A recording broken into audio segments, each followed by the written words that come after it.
Buddy, welcome everybody to a virtual artist reception with Andrew and Molly Rivera. We are so excited to have them in the SMAC gallery. They've been in with their pottery. They both are pottery artists, and they've been in since early March.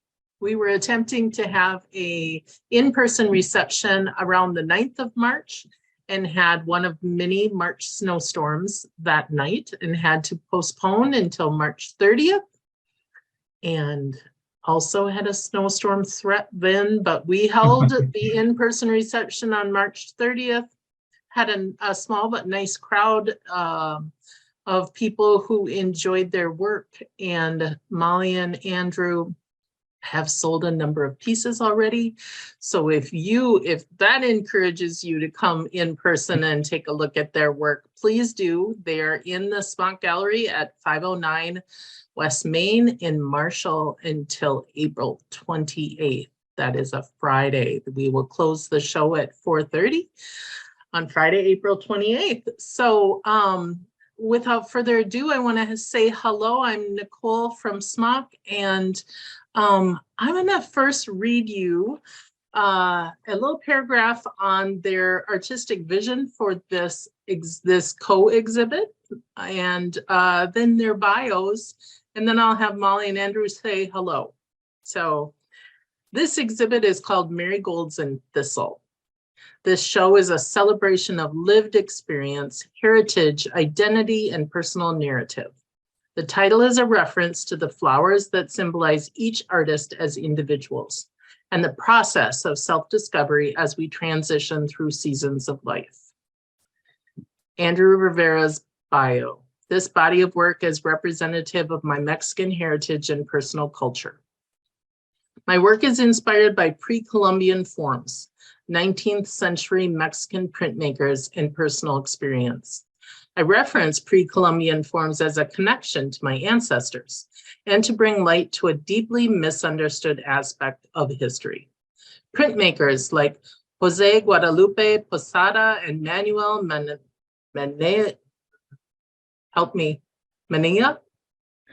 I believe it's just Manilla. Manilla. Were a very important aspect of Mexican history. They used imagery to inform a largely illiterate population and helped propel the Mexican Revolution. My use of skeleton imagery is rooted in my culture, and a reference to those pivotal printmakers and a caricaturization of death. Mexican culture looks at death very differently than American culture. Death is recognized and embraced by Mexico, but feared and not spoken of in the US. I have struggled with anxiety surrounding it. I have struggled with anxiety related to death, and this work functions to connect myself and others with Mexican ideals surrounding it. My experience as a Mexican American has informed my work. With this background, food and family are valued highly. My forms are inspired by history, but also by the food and experiences shared in a contemporary setting. Andrew received his BFA in ceramics and sculpture from the University of Minnesota Duluth and completed the NICE certificate program at Northern Clay Center in Minneapolis, Minnesota. Andrew completed a long-term residency at the Clay Studio of Missoula. He's currently working out of his home studio and teaching ceramics in the Twin Cities area. Inspired by function, history, design, and culture, his wares reflect on personal identity and his Mexican heritage. Rivera currently resides in Hutchinson. Andrew is a SMAC grantee, most recently receiving recognition for his work through an Advanced Artist Fellowship in November of 2022. On to Molly's bio. My work explores the objects that adorn our homes and carry meanings through the stories, experiences, and memories that they evoke. The forms I create are inspired by the items that surround us in our everyday life, as well as family heirlooms, the objects that are passed down through generations. Much of my imagery stems from my daily lived experiences. the flowers that come up in my garden in spring, or the critters that run past my screen door every morning as the sun rises. I'm also inspired by the imagery and history of folk tales. Much like our familial objects, folk tales were passed down through generations and celebrated day-to-day experiences of humanity. When form and imagery combine, my work highlights the ways we imbue our personal objects with meaning to preserve our stories and memories, informing our personal narratives. Molly is a ceramic artist currently residing in Hutch. In 2017, she received her Bachelor of Fine Arts from the University of Minnesota Duluth and a Master of Fine Arts from the University of Montana in 2020. She has taught several courses at the University of Montana, as well as community classes at Northern Clay Center in Minneapolis. In 2018, she was a co-director at Frontier Space Gallery in Missoula, Montana. And then in 2020, she began working as the gallery associate for Clay Coyote Pottery in Hutch. Molly is currently the executive director for the Hutchinson Center for the Arts. Her work has been exhibited nationally and is part of a permanent collections at the Tweed Museum of Art and the Montana Museum of Art and Culture. When she's not working, Molly spends her time outside gardening and hiking with her pup, or enjoying a meal with friends and family. Molly is a SMAC grantee. Most recently, she received funding to work on a kiln installation project. Not bad for me not pre-reading that before we got there. Not bad. So thank you for your patience. And those bios are so rich and interesting. We have enjoyed, as I said, having their work in the SMAC gallery. And for your viewing pleasure, now is the time where we're going to run a video that Crystal took of the exhibit as it sits at the gallery. And then after that, we'll open it up for questions and comments. So thanks, and I'm going to hand it over to Crystal.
I want to hand it over to Andrew and Molly to say hello. Yes. Hi, thank you. First, I would just like to say a big thank you to SMAC for inviting us to show in this space. It was really fun to be able to work together in this way again. And also a huge thank you for the grants that we received.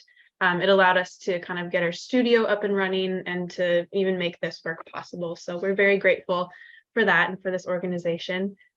I guess, oh, go ahead. Oh, I was just gonna very quickly jump in and just say a big hearty ditto to all of that. And definitely thank you for your support.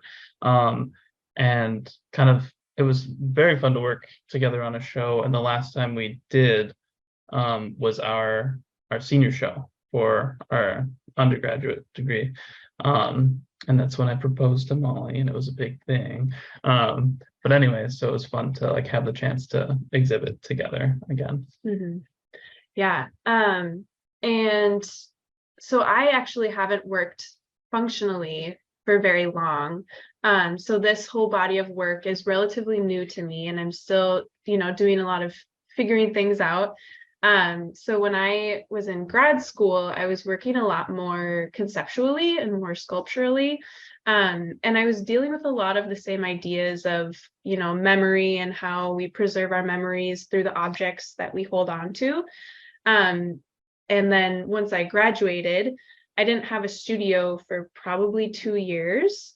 And so I just, throughout that time, I wasn't really able to make much work. We had like a little, pop-up studio in our garage, but it's Minnesota, so I couldn't work in the heat of summer or the cold of winter. So, I was very limited in what I could make. And so in our new place, we have a full basement studio, and it's very functional. And I've been able to really dive back into making work again. And I found that with that, 2-year gap in my making, that my work changed a lot. I'm no longer, I would say I work, more functionally. I would consider myself a little bit more of a potter now, which feels weird to say because I've always been more of a sculpture artist. And it's been a really fun challenge to figure out how to take these conceptual ideas and distill them down into a mug or, a wall vase. And how do I convey these ideas in that smaller format? But I found that, I work full time as the director at the Art Center, like Nicole said. So, working in this small scale is really nice, actually, because, I can work for a small chunk of time, and then go and do something else and then come back to it. And it's also just been interesting to see how my ideas have evolved to fit this new body of work. And I find that it feels like, I'm still working with ideas of identity and memory and, our everyday experiences, but it feels like more of, I guess, like an active participation in memory instead of just this like concept or idea of memory. For example, like whenever I'm picking a mug or a bowl out of our cupboards to use, as soon as I pick one, I always think of the person that made it or the place that I bought it, or, I have those strong connections with that piece. And so I hope that that's kind of what is conveyed through my work when people use it, that they, are associating it with a memory, or, maybe they use the cake stand for a celebration and they only bring it out a few times a year, but those celebrations are kind of, these marking points and they're kind of pivotal. So yeah, it's just been a fun body of work to work through. So Yeah, I feel like our work has always had some sort of like kinship, just because, we're alike, we're like each other. We have a lot of things in common. Clearly, we liked each other enough to get married and share a home and everything together. So I think it's fun to like see where our work kind of like cross paths and like diverges as well. And seeing Molly kind of work in like the functional area versus sculptural area, and just how like that there's kind of that common thread of connection, of gathering, and just culture in the sense of like who we are individually, and together, not necessarily like your heritage or your background in that sense, but just like your personal culture, kind of like I talk about with like my artist statement. But yeah, and it's been it's been very fun and very interesting kind of transitioning into working out of our home and making art out of our home, because it's a totally different ball game to an extent. I've been working out of community studios, and then I was at the Clay Coyote here in Hutchinson for about 2.5 years, give or take, as a production potter. And so I was making work out of there and kind of hybrid with when we were renting in town here. But yeah, learning to work out of our home studio and having that benefit thanks to SMAC and to just being in the area, has been a huge it's helped a lot with the development of my own work, my own being able to produce more work, and my own skill, being able to, sometimes I'm a night owl and I need to go check on my pots in the middle of the night and make sure they're okay, they're at the right point, and I can cover them up and whatever. So, but yeah, and my body of work started when I was in the MN Nice program at Northern Clay Center, and that's when this specific body of work started. And it was something that I just finally decided I wanted to just make work that was me, like trying to distill me into my art as much as possible, while still connecting with people. And I think when I see people being very genuine or very much to themselves or putting that out there, I connect with that. Even though it's very personal to them, it still provides connection for me. And so that's what I'm striving to do with this work, is to put myself out there for people to connect with, and have conversation around.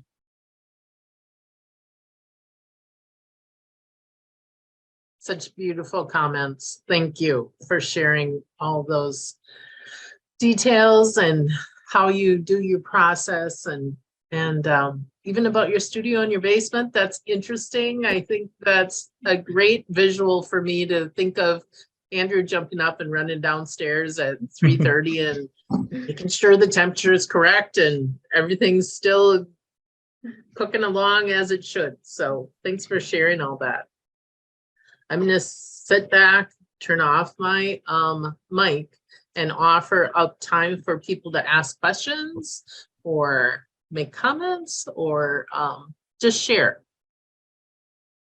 So jump in. You don't have to raise your hand.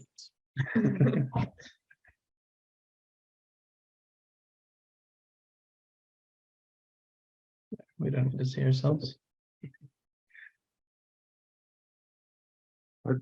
Jump in since the awkward silence. Hi, I'm John. I recently joined SMAC. Started working with the ladies there to help them with communications and so forth. And I'm sorry I missed you guys live. I love your work. It's really fun and just interesting to hear you talk about your work and the genesis and how you come to that. And I was really it made me a little homesick. I lived in Tucson, Arizona for many years before. I grew up here in Wilmer, where I'm at now.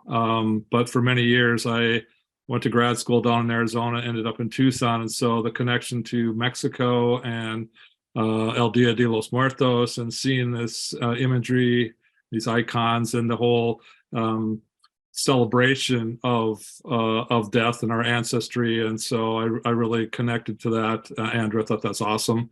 And Molly too. I love critters and I love flowers. And so to see it kind of a whimsical and how, that you put that all together, I thought was a really cool combination. So hopefully one day I'll get to meet you in person. And, but yeah, hats off to you. It was a great show. Thank you. Yeah, thank you.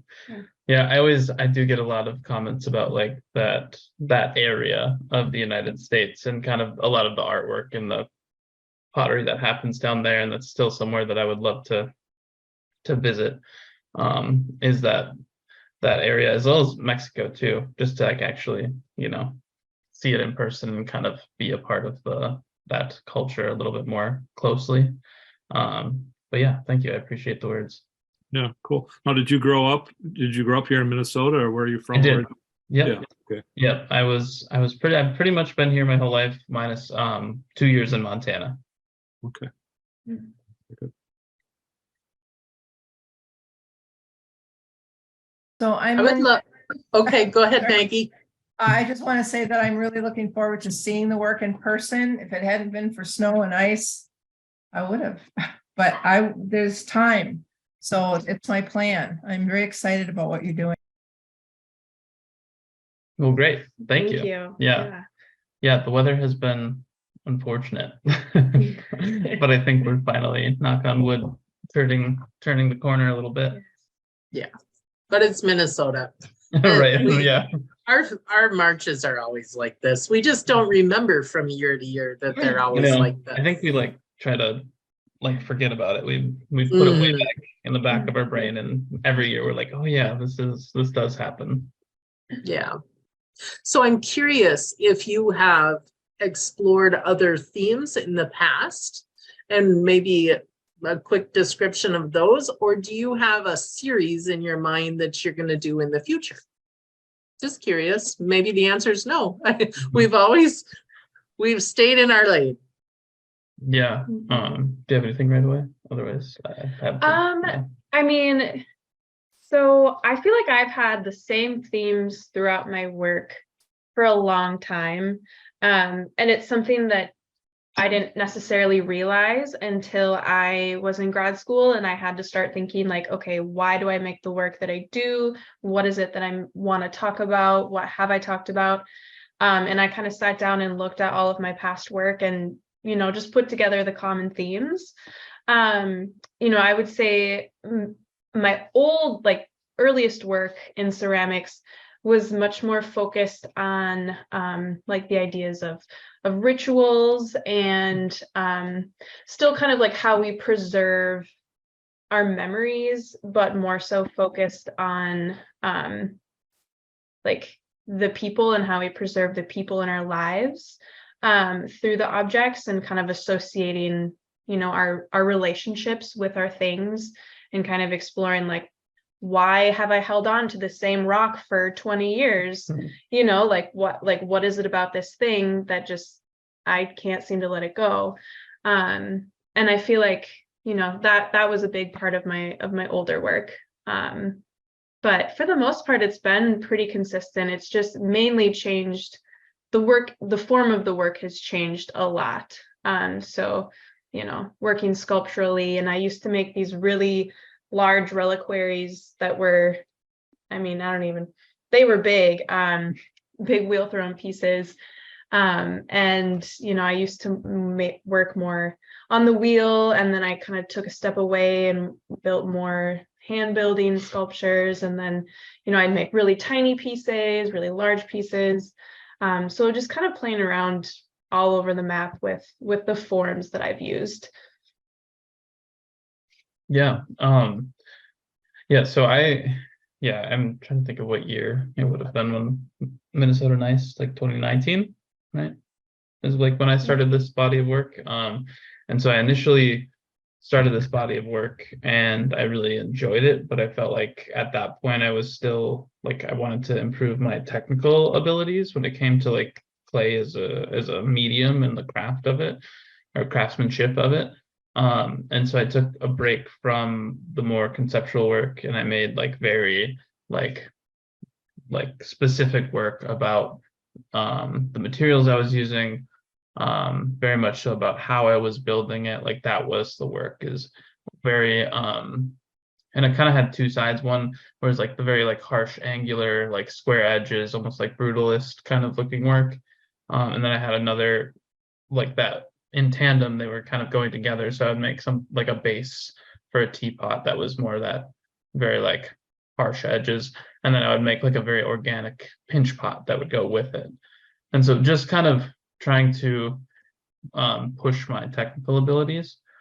So that was definitely one kind of like deviation from what I'm making now, but it influenced it a lot. So I use all the stuff I learned from that body of work in this body of work, kind of combining it with the concepts. And I don't have any plans to change what I'm doing. I just want to keep evolving it. And I really like where it's going right now. I've recently started silk screening my imagery, which has been very fun and more of a direct reference to those printmakers. And then the biggest thing is, you know I have a like a large Czech portion to my genetic makeup as well as the Mexican portion. And so I've been trying to like figure out a way to incorporate that more and to research more into that. It's just, it hasn't been as readily available. So I've been trying to like really find like where that clicks for me, and trying to bring it into the work and trying to put myself into the work as a whole and not just like one portion as well. Very cool. I was going to ask, both of you with your pieces have both the form of the piece and then images or designs on them. And just in your conceptualization of what you're going to do, is the form what you kind of start with, or you have these images in mind, and how does that work together for both of you? Yeah, that's a great question. I feel like for me, it kind of goes hand in hand. Like I have these set images that I always go back to. It's sort of this like lexicon of imagery that I select from and that I'm familiar with. So I have that in the back of my head. But then usually when I'm making a piece, as I'm working on it, when it's just the clay, I'm thinking like, oh, this flower in this format would look really good, on this specific part of the piece. Or, I play around with the natural clay, and then the white underglaze is what I use to get that sort of white milky surface, and playing around with like, leaving this specific part, the bare clay, to contrast the white here. So I feel like I'm thinking about how I'm going to decorate the piece as I'm making it. Mm-hmm. Yeah, I think I'm similar to an extent. I think I they're a little bit more separate. Like I still have that kind of like category or like catalog of imagery that I like to use and I like to develop. That's always there. And I think for me, I usually like the form is first. That's because that's just order of operations, right? And so I like to make the form, and then once I have the form finished, like that's the architecture of it. That's kind of that more the craftsmanship of it. Once I have the form, then I can look at it and say, okay, this is like the imagery I want to apply to it. So I definitely am not thinking as much about the imagery when I make the form. That's not always true. There are forms that I kind of want the imagery to incorporate on very specifically. Like the taco trays that I make, those a lot of the times like the imagery will at a certain, like I have where it's where at an angle it will make the skull, like if you look at it at the correct angle. So like those, I'm thinking about it as I'm making it.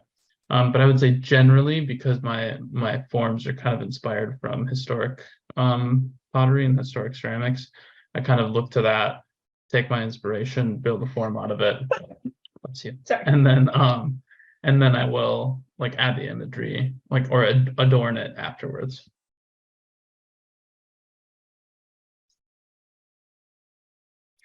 So I was curious a little bit more about the title of the exhibit. If you could talk about who's Thistle and who's Marigold, or if you're both, or what significance that has a little bit more. Yeah. Yeah. Well, let's see. He's the marigold. I'm the thistle. So I am very Scottish. And the thistle is sort of the flower of Scotland. I actually recently took a DNA test. And so I was able to see like all the different components, and I was a lot more Scottish than I thought. So yeah, and it's a flower that I have always been drawn to because it's, a lot of people think of it as a weed. And I just think that it's very visually appealing. And I love the colors that they come in. And, when we were thinking of the title of the show, it didn't take us very long to come up with it. We were just kind of like, thinking about, we didn't want it to be too representational. We wanted it to have a little bit of mystery to it, I guess, and sort of be a little more poetic.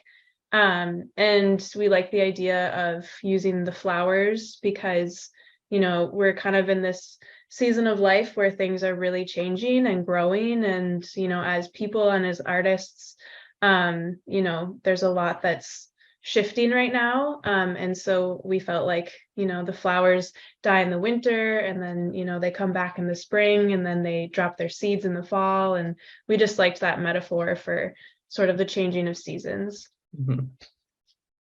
Yeah, and the marigold is a direct reference to Mexican culture and to Dia de los Muertos. It's a flower that's used very prominently within those celebrations. And I'm not going to try to remember exactly the story, but there is a story from Mexican native culture that talks about the like their gods and referencing the marigold and how it was created, and it was just a really like beautiful story, and that was kind of one of my original inspirations for just like loving the flower.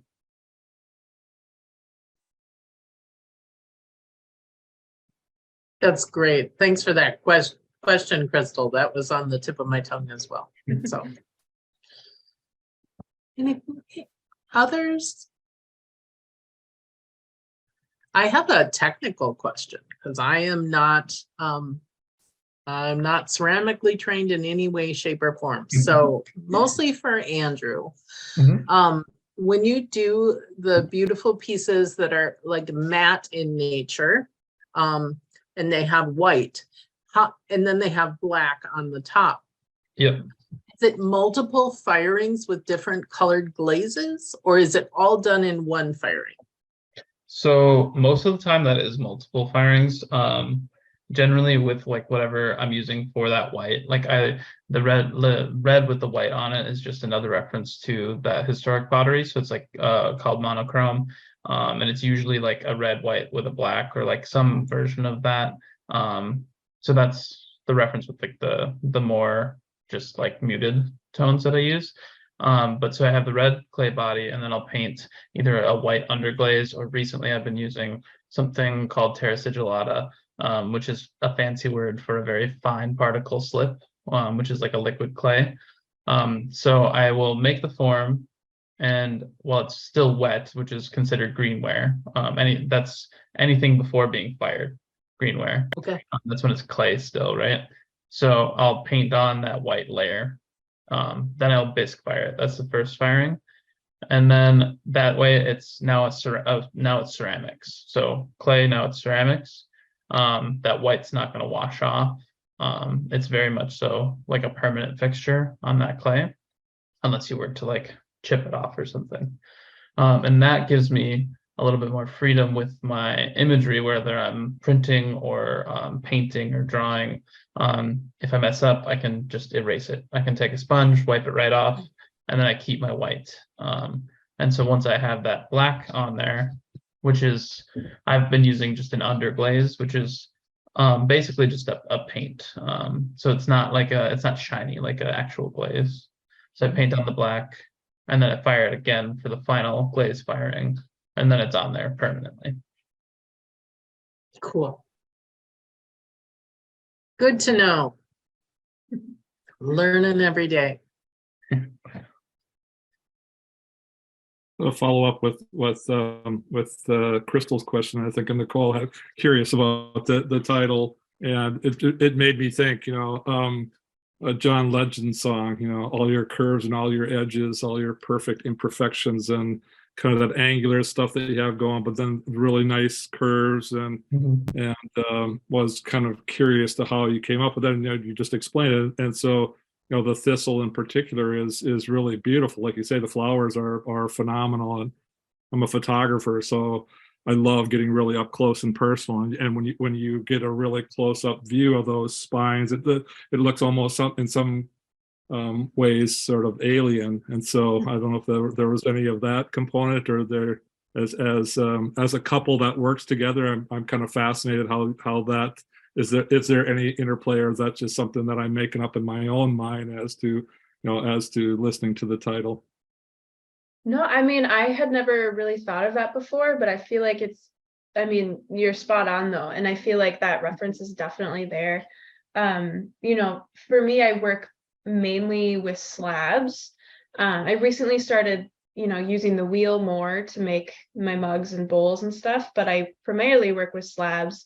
So it's interesting because there's this vase form that I really love. I think that there was a few images of them where I'm using the silhouette of like a curvy, like your traditional curvy vase, but then I'm using slabs to construct it. So it's these flat, rigid walls, and they have sharp corners, but the silhouette is sort of soft. And I do feel like we both kind of play around with that hard and soft in our work, like there's soft circular angles, but then there's also hard ridges and corners.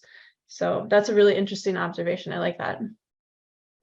Cool. I was thinking about that as I was looking at your work. So yeah. Great.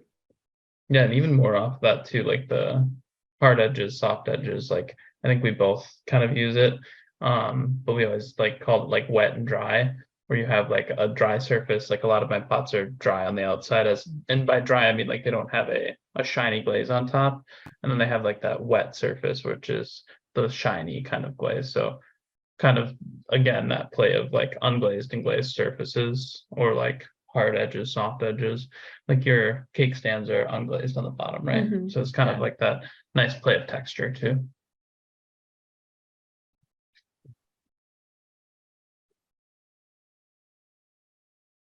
Well, we're getting closer on we usually kind of tentatively hold about an hour.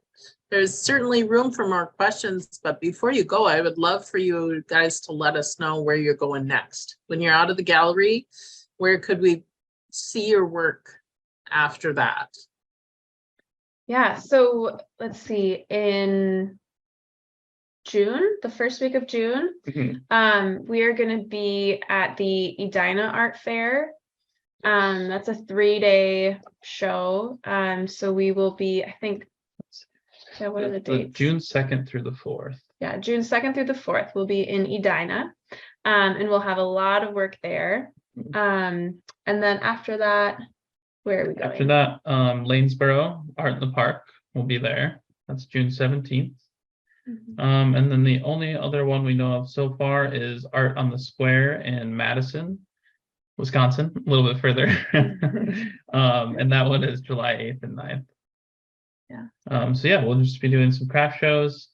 Other than that, I think that's kind of all that is on our plate so far. Just that. Yeah, just that. Just that.